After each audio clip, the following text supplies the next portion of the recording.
Hello again, my name is Rodney Reynolds, and this is yet another video review. Today I'm looking at the ATI Radeon 7500 video card.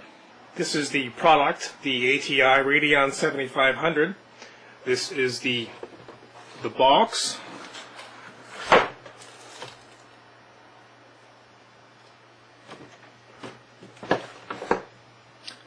And the card itself. I'll have a look at this in detail a little later. Of course, it comes with a CD. DVD is on this. There is no games inclusive within this package. Of course, you have your manuals here. It comes with the VGA to DVI connector, as well as the S-Video to composite connector. It comes with an S-Video cable and another composite cable. So pretty much everything here that you're going to need to be plugging this thing into TVs, other kinds of displays as well. Now let's go into the card itself and go over a few things here. Of course, you have your standard ATI heatsink here, and this card does come with 4 nanosecond memory, and the defaults on this card are 290 for the core and 230 for the memory. This here is display 1, standard VGA, and this is display 2, which is the DVI. Of course, you can use your DVI to VGA if you have a standard VGA monitor. And here you have your S-Video connector. Now, of course, you can use this connector to go into many things. If you have a television with S-Video or a television with standard composite, there's no problem. Just go out of here and go into your TV or VCR or camcorder, whatever else you want to output this into. And this board comes with 64 megabytes on board. I'll go over some of the overclocking results which I got on this particular video card. For the memory, considering that this memory is 4 nanoseconds, that does equal that it should be able to get to 250 megahertz. Of course, this is DDR, so you can double that, equaling 500. However, the default for this is 230. I did get this using the program called Power Strip, overclocked to 285 megahertz. So that's quite a difference from this default of 230. I'm not quite sure why the default of this card is 230, considering that the memory is 4 nanoseconds. And also, the overclock result which I got is quite good, considering the fact that I do not have any copper heat sinks on the memory. Now, as for the core on this one, the default is 290. I got it to 300. Not a big difference there. This is, of course, as you can see, the profile of this is very low.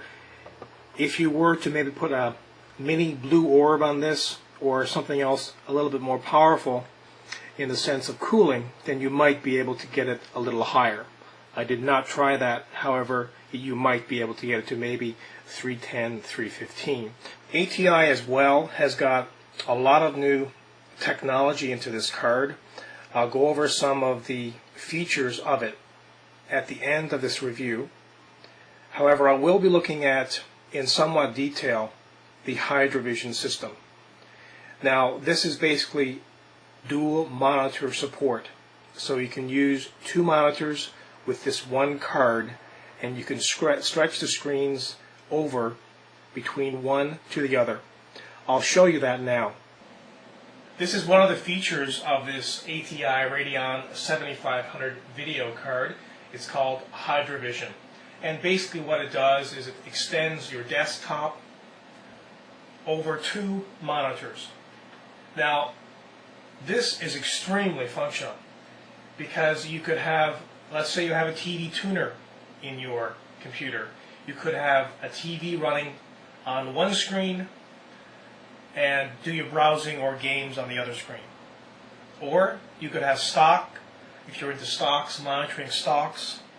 You could have stocks on one screen in a display and of course browse the web, do whatever else you have to do on your main display.